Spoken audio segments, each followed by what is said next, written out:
저는 오늘 본문의 말씀을 가지고 듣는 마음, 이런 제목으로 하나님 말씀을 증거하도록 하겠습니다. 오늘 본문의 주인공은 바로 솔로몬입니다. 이 솔로몬이라는 단어의 뜻은 평화라는 뜻입니다. 솔로몬 시대 때 나라가 가장 평화로웠습니다. 솔로몬은 다윗의 아들이고 밧세바의 소생입니다. 처음이 사울왕, 2대 왕이 다윗, 3대 왕이 솔로몬입니다.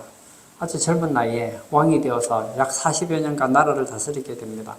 그는 위대한 업적을 남기죠. 그는 통일왕국의 왕이었고 3천의 잠언과 5,005개의 노래를 지었습니다. 우리가 잘 아는 잠언, 전도서, 아가서, 그리고 시편의 일부를 기록합니다. 그의 최대의 지적은 바로 성전을 건축해서 하나님께 드렸다는 것입니다. 선친 다윗 왕에게도 허락되지 아니한 성전 건축을 하나님께서는 솔로몬에게 맡기셨습니다. 저는 오늘 본문을 통해서 솔로몬이 왕이 되고 나서 하나님께 기도한 사실과 그에 대한 하나님의 응답의 내용을 살펴보므로 우리가 몇 가지 교훈을 받고자 합니다. 첫 번째, 하나님의 맞도록 구했다고 했습니다. 오늘 본문 9절과 10절입니다. 누가 주의 이 많은 백성을 재판할 수 있사오리이까? 듣는 마음을 종에게 주사 주의 백성을 재판하여 선악을 분별하게 하옵소서. 솔로몬이 이것을 구하며 그 말씀이 주의 마음에 든지라. 솔로몬이 기브온에 가서 하나님께 일천번제를 드리죠. 제가 생각할 때 어떻게 일천마리를 드렸을까? 한쪽에서는 계속 각을 뜨는 거예요. 짐승이 각을 뜨고 한쪽에서는 이 제단 위에다가 계속 짐승을 올려서 고기죠. 계속 태워나가는 거예요. 그런 식으로 이제 1,000마리를 태워드렸습니다. 그리고 밤이 되어서 어느 날 꿈을 꾸게 됩니다. 하나님께서 꿈에 나타나셨습니다. 5절을 한번 볼까요? 기브온에서 밤에 여호와께서 솔로몬의 꿈에 나타나시니라. 하나님이 이르시되 내가 내게 무엇을 줄고 너는 구하라. 이야, 대단한 꿈을 꿨습니다. 하나님께서 꿈에 나타나신 것이죠. 그리고 솔로몬에게 말씀하십니다. 내가 너에게 무엇을 주고 너는 나에게 구하라. 그때 솔로몬이 많은 것을 구할 수 있었겠죠. 만약 여러분에게 구하라면 무엇을 구하겠습니까? 아무래도 뭐니 해도 돈이 중요하지 않겠습니까? 하나님 재물을 주세요. 근데 재물이 좀 있는 사람은 재물도 좋지만 재물보다는 하나님 저에게 건강을 주세요. 저는 더 건강하고 싶어요. 근데 재물도 있고 건강도 있다면 하나님 저에게는 명예를 주세요. 사람들에게 존경을 받는 마음을 불어넣어 주세요. 뭐 이런 소원들을 할 수 있지 않습니까? 근데 솔로몬의 요구는 좀 달랐다는 것이죠. 9절을 제가 읽겠습니다. 누가 주의 이 많은 백성을 재판할 수 있사오리이까? 듣는 마음을 종에게 주사 주의 백성을 재판하여 선악을 분별하게 하옵소서. 솔로몬이 구한 것은 무엇이었습니까? 듣는 마음을 종에게 달라는 거예요. 그래서 주의 백성을 재판하여 선악을 분별하게 하옵소서. 이제 솔로몬은 왕이고 그의 백성들이 있습니다. 그러면 재판을 할 때 최종 결정권자는 바로 솔로몬이죠. 솔로몬이 재판하여 선악을 분별할 수 있는 그런 듣는 마음, 지혜를 달라는 것이죠. 이 솔로몬의 요구를 하나님께서는 무척 기뻐하셨습니다. 10절입니다. 솔로몬이 이것을 구하며 그 말씀이 주의 마음에 든지라. 주의 마음에 든지라. 이 직역하면 주의 눈에 좋았다. 하나님께서는 이 기도를 듣고 굉장히 좋았다는 거예요. 즉 솔로몬의 기도는 하나님의 뜻에 맞는 기도였다는 것입니다. 솔로몬에 대한 하나님의 질문은 우리에게도 동일하게 적용할 수 있습니다. 하나님께서 여러분들에게도 똑같이 이렇게 질문하십니다. 내가 너에게 무엇을 주고 너는 구하라. 여러분의 답은 무엇입니까? 하나님께서 여러분에게 질문하십니다. 내가 너희에게 무엇을 주고 너는 내게 구하라.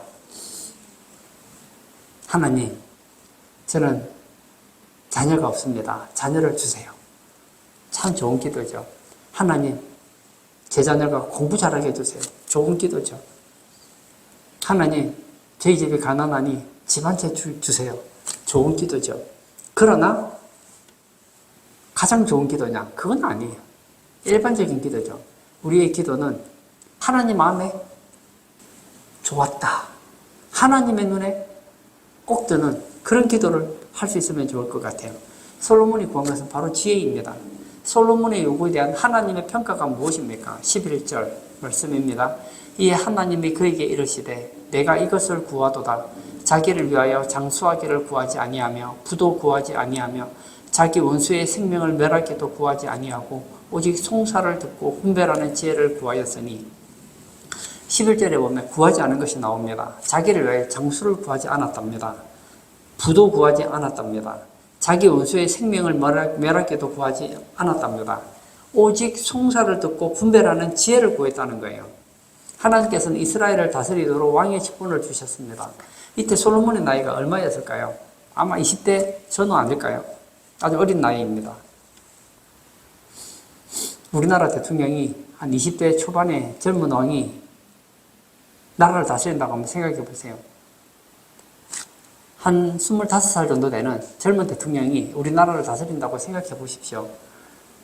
이 산전수전 다 겪은 정치인들과 이 국민들을 상대로 정치하는 것이 쉽겠습니까? 그래서 솔로몬은 생각한 것이죠. 나는 정치 경험도 부족하고 인생도 부족하고 그리고 모르는 게 너무 많아. 나에게 필요한 것은 이 직분을 잘 감당할 수 있는 지혜가 필요하다. 그래서 자기 유익을 구하지 않고 하나님께서 주신 이 왕직계의 직분을 감당할 수 있도록 지혜를 구했다는 거예요. 요즘으로 말하면 직분을 감당할 수 있는 지혜를 달라고 기도했던 것입니다. 직분을 감당할 수 있게 해달라고 구한 것입니다. 우리의 요구와 하나님의 의도가 일치해야 됩니다. 우리는 평생 기도를 합니다. 갖가지 형태로 기도합니다. 새벽 기도까지 합니다. 근데 어떤 사람은 기도 응답을 잘 받는데 어떤 사람은 응답을 잘 받지 못합니다. 왜 응답이 없을까요? 한 번쯤 심각하게 생각해 볼 필요가 있습니다. 어떤 분은 40일 금식 기도를 합니다. 목숨 걸고 기도합니다. 근데 응답이 없습니다. 왜 그럴까요? 하나님의 뜻에 맞추지 못했기 때문입니다. 그것은 우리의 요구가 하나님의 뜻에 맞지 않았기 때문입니다. 하나님의 뜻에 맞는 솔로몬과 같은 요구를 할 때 100% 응답되는 거예요. 마태복음 6장 33절을 제가 읽겠습니다. 그런즉 너희는 먼저 그의 나라와 그의 의를 구하라. 그리하면 이 모든 것을 너희에게 더하시리라. 먼저 구할 것이 있답니다. 그게 뭐죠? 그의 나라와 그의 의입니다. 그의 나라가 어떤 나라입니까? 하나님의 나라. 그러니까 하나님의 영광, 주님의 몸된 교회, 하나님의 복음이 땅끝까지 전파되는 것. 이것을 놓고 구하라는 거예요. 하나님의 의는 무엇입니까? 하나님의 뜻대로 살 수 있도록 내 신앙을 위하여 구해야 된다는 거예요. 이것이 우선되어야 된단 말입니다. 마태복음 6장 31절과 32절도 제가 읽겠습니다. 그러므로 염려하여 이르기를 무엇을 먹을까, 무엇을 마실까, 무엇을 입을까 하지 말라. 이는 다 이방인들이 구하는 것이라. 너희 하늘 아버지께서 이 모든 것이 너희에게 있어야 할 줄을 아시느니라. 세상 사람들의 가장 큰 고민이 무엇입니까? 무엇을 먹을까? 무엇을 마실까? 무엇을 입을까? 아닙니까? 이런 육적인 것은 이방인들이 구하는 것이라고 했습니다. 여러분 오해하지 마십시오. 그럼 예수 믿는 사람들은 뭐 이런 기도 구하면 안 된다는 겁니까? 아니죠. 먼저 구할 것이 있다는 것이죠. 먼저 하나님의 나라와 하나님의 의를 구하면 육적인 것은 하나님께서 책임지고 주시겠다는 거예요. 바울은 세상의 명예, 물질, 권력을 배설물로 여겼습니다. 근데 우리는 바울이 배설물로 여긴 것을 복이라고 합니다. 예를 들어 볼까요? 자녀가 아빠에게 얘기합니다. 아빠 밥 주세요. 아빠 옷 주세요. 아빠 용돈 주세요. 아빠 신발 사주세요. 이런 건 사실은 안 구해도 돼요. 아버지와 딸이, 아버지와 아들이 관계만 잘 성립되어 있으면 100% 해결되는 거예요. 그냥 자녀는 부모 믿고 염려는 부모님께 맡기고 그냥 바르게 자라기만 하면 되는 거예요. 하나님과 성도와의 관계도 마찬가지입니다. 하나님은 우리 아버지시고 우리는 그의 자녀입니다. 하나님께서 우리에게 맡겨주신 그 직분, 이 세상을 살아갈 때에 하나님의 나라와 의를 위해서 구하면 모든 것은 주신다는 거예요. 기억하십시오. 지혜로운 마음을 종에게 주사 했더니 주의 마음에 맞은지라. 오늘 우리 기도가 직분을 감당하게 해달라는 기도였으면 좋겠습니다. 새 찬송가 395장 나 맡은 본분은, 제가 1절 가사만 읽겠습니다. 나 맡은 본분은 구주를 높이고 묻 영혼 구원 얻도록 잘 인도하매라. 여러분에게 맡은 직분이 있습니다. 본분이 있습니다. 그것이 뭡니까? 구주를 높이는 거예요. 문 영혼 구원 얻도록 잘 인도하는 것. 이것이 우리가 맡은 본분입니다. 그리스도의 몸된 교회를 위해서 헌신하고 하나님의 나라가 확장되도록 구하고 하나님의 나라의 백성으로서 이렇게 살기 위해서 구하고 또 그렇게 살려고 몸부림칠 때 다른 것은 하나님께서 다 책임지신다는 거예요. 이런 기도를 하나님은 기뻐하십니다. 예전에 원정수라는 고사님이 이 새벽기도 하다가 지혜를 얻은 얘기를 간증을 했습니다. 그래서 사람들이 막 지혜를 한번 얻어보려고 얼마나 새벽기도를 많이 나왔는지 몰라요. 솔로몬의 지혜를 달라고 새벽기도에서 솔로몬의 지혜를 받으려고 했습니다. 근데 여러분 잘 보십시오. 오늘 본문에서 솔로몬이 구한 지혜는 대체 무엇입니까? 하나님께서 맡긴 직분을 잘 감당하기 위한 능력을 구한 거예요. 그게 바로 지혜였습니다. 솔로몬은 왕이었기 때문에 많은 재판을 해야 됐습니다. 신하들과 정치에 대해서 나라를 위해서 많은 의논을 해야 했습니다. 그러려면 뭐가 필요할까요? 듣는 마음. 하나님의 표현대로 하면 듣는 지혜가 필요했던 거예요. 그랬더니 하나님께서 주셨다는 겁니다. 여러분, 하나님이 기뻐하는 그 기도 제목을 여러분의 기도 제목으로 삼으십시오.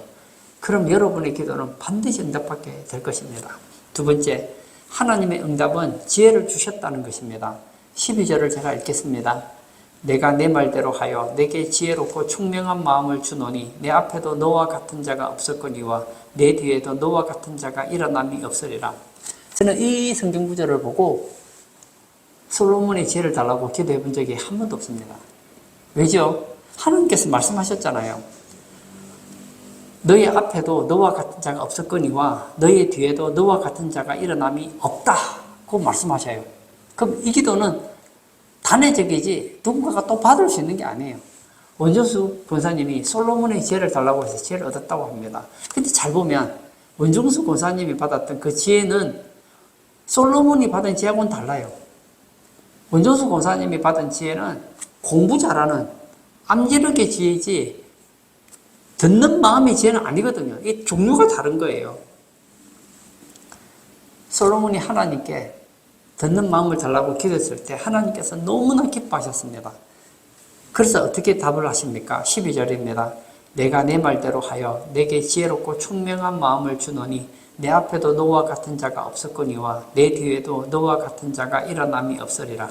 하나님께서는 지혜롭고 총명한 마음을 준다는 거예요. 솔로몬 전에도 없었고 후에도 없습니다.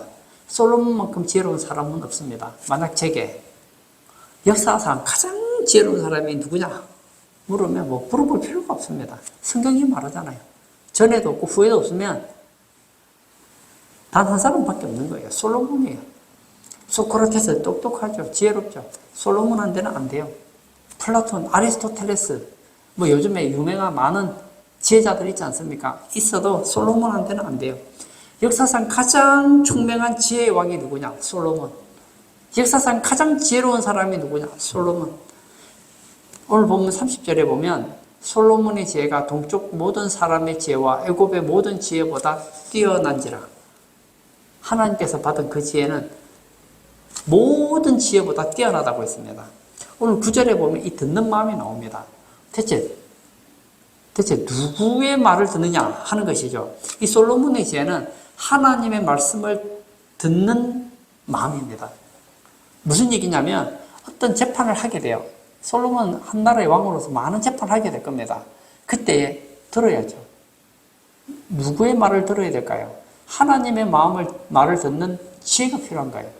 듣는 마음이 필요한 거예요. 하나님께서 기도하는 마음으로 재판을 하죠. 그럼 하나님께서 말씀을 하실 거 아닙니까? 그럼 그 듣는 마음을 가지고 재판을 하는 거예요. 우리도 그러고 싶죠.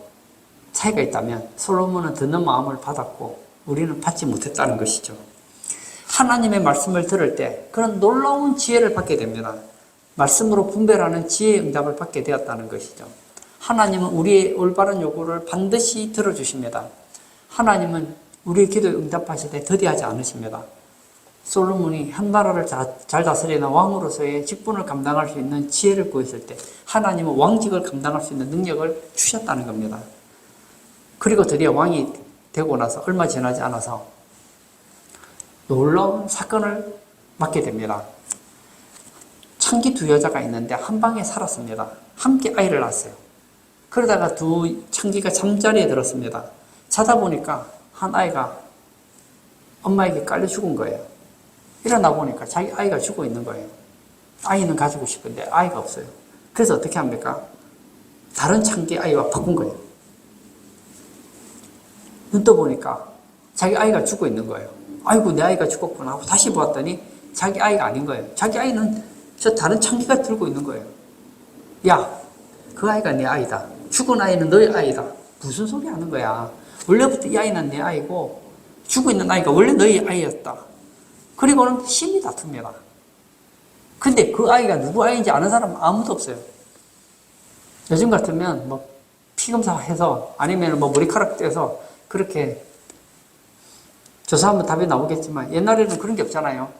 그런데 이 문제를 가지고 솔로몬 앞에 나간 거예요. 솔로몬 얘기를 다 듣습니다. 그리고 어떻게 해결하죠? 솔로몬이 그 아이 엄마와 그 아들을 본 적도 없는데, 아이를 본 적도 없는데, 그때 솔로몬이 기가 막힌 말을 하죠. 그의 부하들에게 얘기하죠. 칼을 가지고 오너라. 그리고 얘기합니다. 25절. 왕이 이르되 산 아이를 둘로 나누어 반은 이 여자에게 주고 반은 저 여자에게 주라. 서로 이 아이가 서로 자기 아이라고 하니 그럼 정확하게 머리부터 다리까지 반으로 잘라라.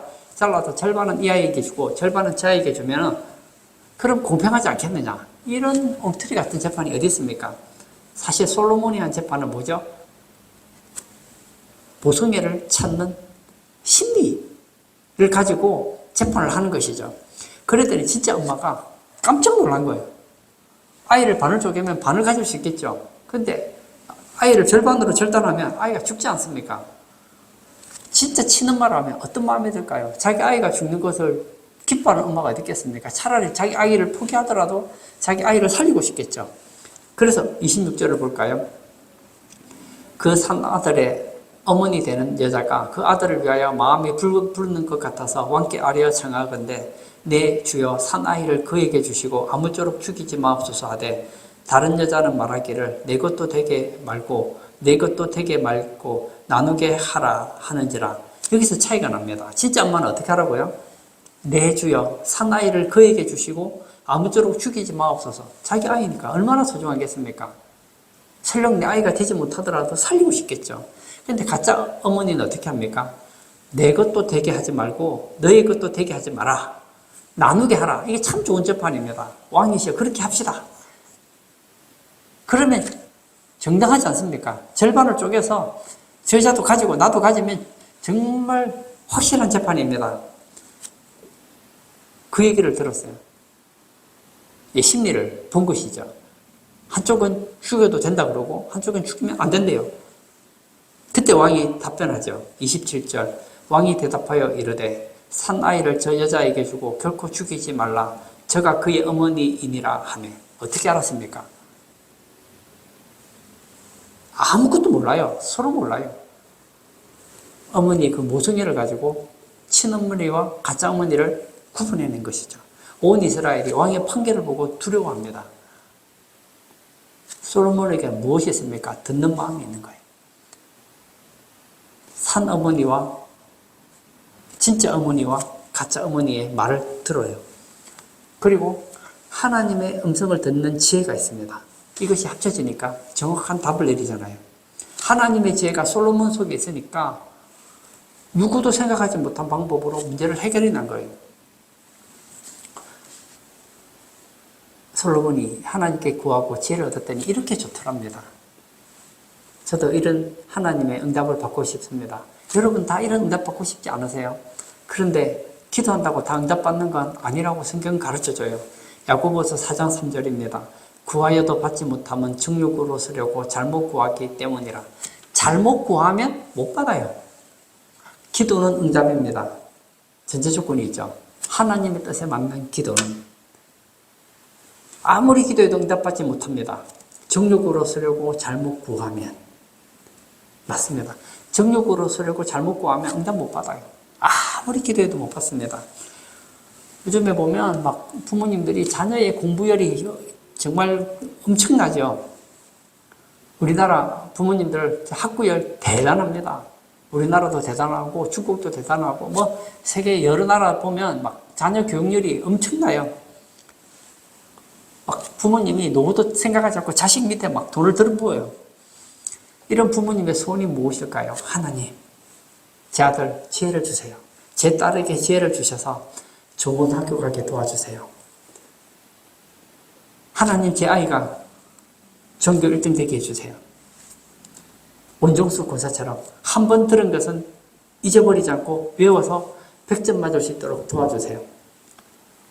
시험 문제에 적중해서 꼭 합격하도록 해주세요.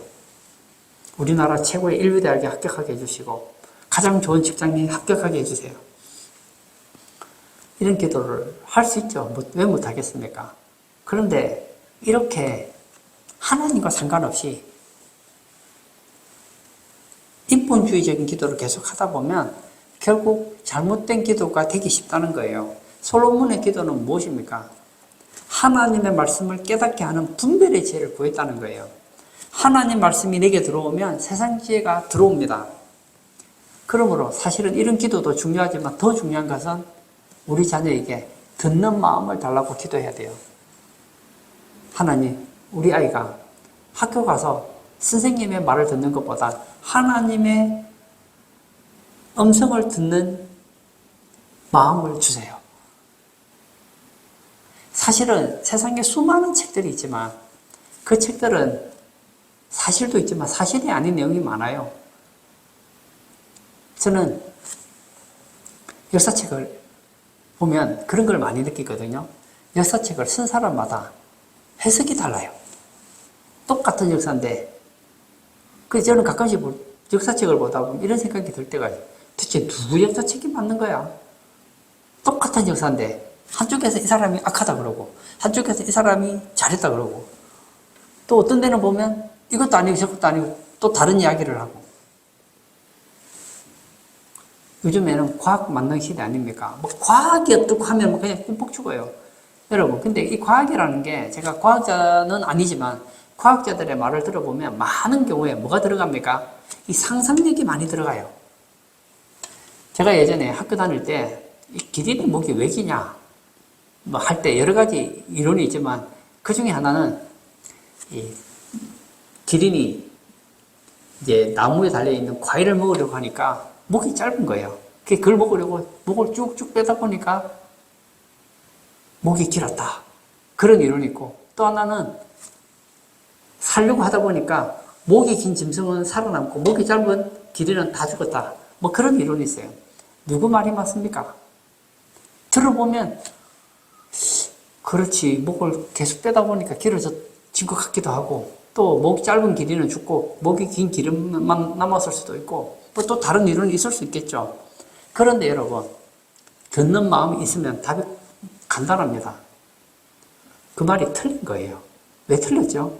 하나님이 짐승을 만들 때 목을 빼서 그렇게 목이 길어진 게 아니에요. 기린은 원래부터 목이 긴 거예요.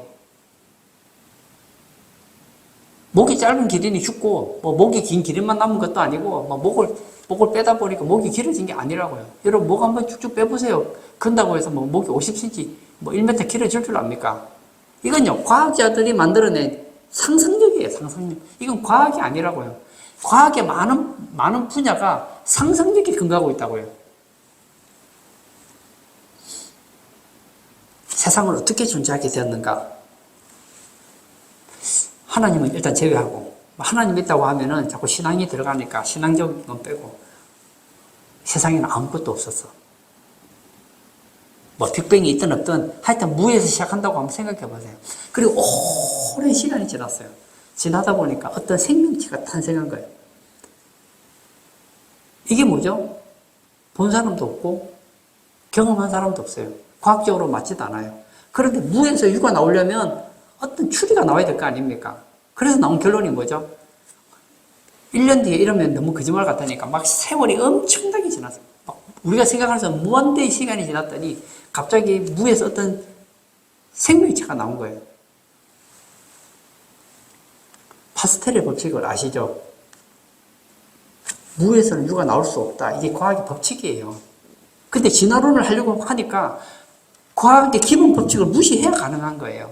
왜 그것을 자를 수밖에 없습니까? 하나님을 배제하니까 분명히 무에서 뭔가가 시작된 것은 사실인데 무에서 유가 나올 수는 없는데 무에서 유가 나와야만 돼요. 근데 나올 수 있는 방법은 두 가지. 하나님이 만들든지 저절로 만들어야 되는데 하나님이 만드는 건 인정하고 싶지가 않아요. 근데 저절로 만드는 건 과학적으로 안 맞아요. 그러니까 뭐가 필요합니까? 상승력으로 그럴지도 모른다는 추리를 가지고 얘기하면서 결론은 마치 그것이 사실인 것처럼 얘기하는 거거든요. 이런 것들이 얼마나 많은지 모릅니다. 오늘 예배 참석하신 사랑하는 성도님, 우리에겐 듣는 마음이 필요합니다. 하나님의 말씀을 듣는 마음이 필요해요. 세상 사람들이 뭐라고 얘기해도 하나님 말씀과 틀리면 틀린 거예요.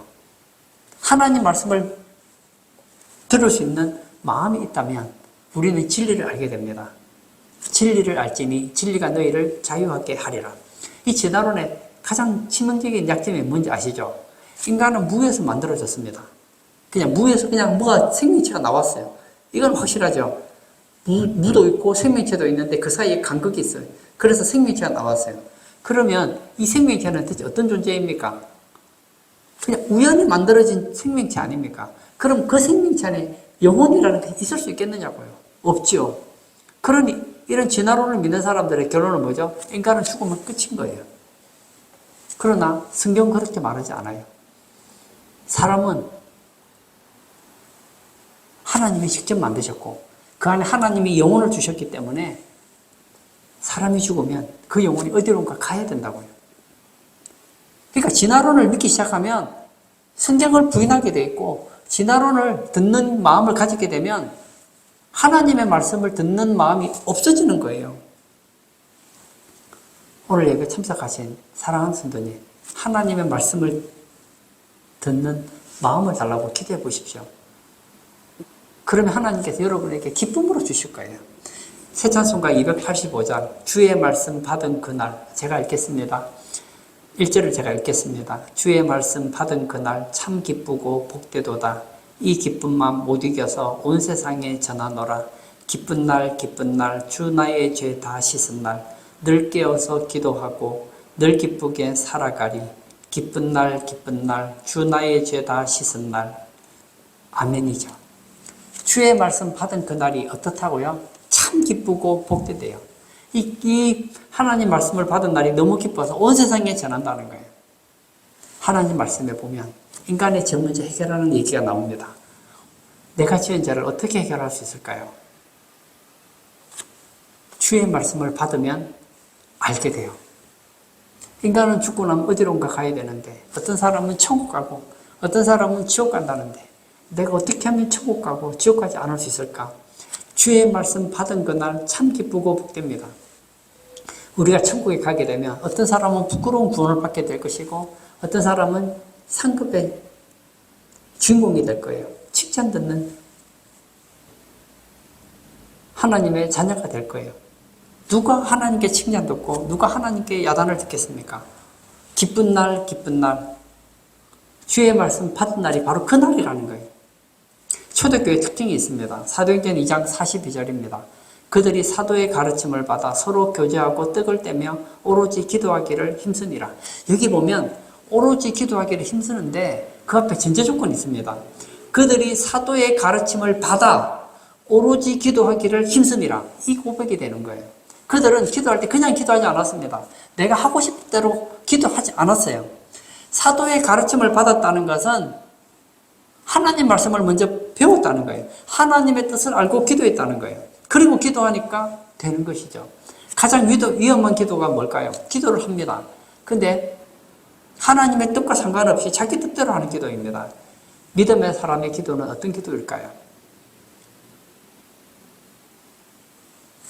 듣는 마음을 가지고 기도하는 거예요.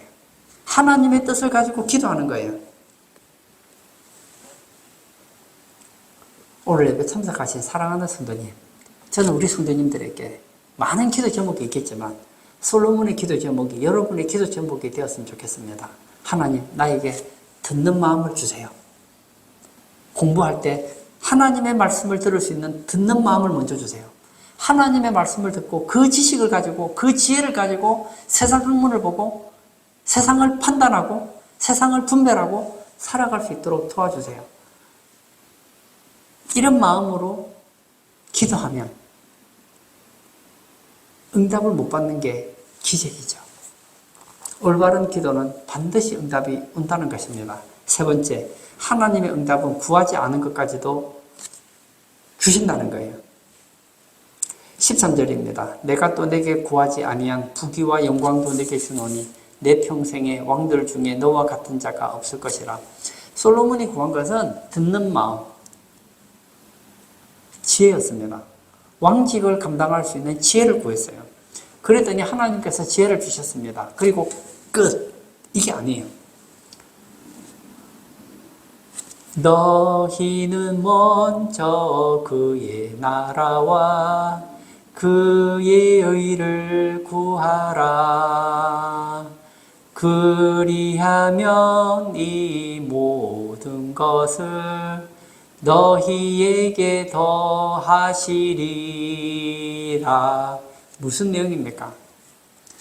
하나님이 기뻐하는 것을 구하면 나머지는 하나님께서 보너스로 준다는 거예요. 솔로몬이 구한 것은 지혜 하나였습니다. 물론 하나님이 지혜를 주셨습니다. 그리고 구하지 않았던 부귀와 영광까지 받았다는 거예요. 부귀와 영광을 받았다는 것은 무엇일까요? 이 세상의 복을 받았다는 거예요. 솔로몬은 직분을 위해서 기도했는데 하나님께서는 이 땅에서 필요한 부귀와 영광까지 주신다는 뜻입니다. 우리는 하나님의 복을 받아야 합니다. 우리가 왜 하나님의 복을 받지 못할까요? 우리가 하나님의 뜻에 초점을 맞추지 못하기 때문입니다. 교회에 보면 두 종류의 신자가 있습니다. 첫 번째는 하나님의 뜻을 나에게 맞춘 성도가 있습니다. 나의 이성 속에 하나님을 감금시킵니다. 나는 주인공이고 하나님은 수단입니다. 이런 사람은 하나님의 응답을 받지 못합니다. 몇십 년을 기도해도 응답이 없어요. 두 번째는 나의 뜻을 하나님께 맞추는 성도가 있습니다. 하나님의 뜻이 대체 무엇일까? 여기에 대한 하나님의 뜻은 대체 무엇일까? 그리고 하나님의 뜻 속에 나의 뜻을 감금시켜버려요. 나는 수단이고 하나님은 주인공이시다. 이런 사람은 하나님의 응답을 받을 수밖에 없죠. 그뿐만이 아닙니다. 구하지 않은 것까지 덤으로 주신다는 거예요. 열왕기상 4장 20절에서 28절에 보면 솔로몬이 받은 복이 나오고 있습니다. 그가 구하지 않은 것을 받은 축복이 기록되어 있습니다. 솔로몬은 첫 번째로 애굽 지경까지 모든 나라를 다스렸다고 했습니다. 두 번째, 그 나라들이 공물을 바쳤습니다. 솔로몬이 사는 날까지 바쳐요. 솔로몬의 일일 식사가 얼마나 되느냐? 가는 밀가루가 30석, 굵은 밀가루가 60석, 살찐 소가 10마리입니다. 부귀의 극치를 이룹니다. 역사상 제일 부자가 누군가?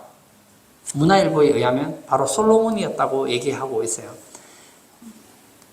이 문화일보에 나온 솔로몬의 부귀를 발표한 걸 보니까 이 솔로몬이 당시 가졌던 황금이 얼마냐? 515만 킬로그램 정도 된다고 합니다. 이것을 제가 AI에게 한번 물어봤어요.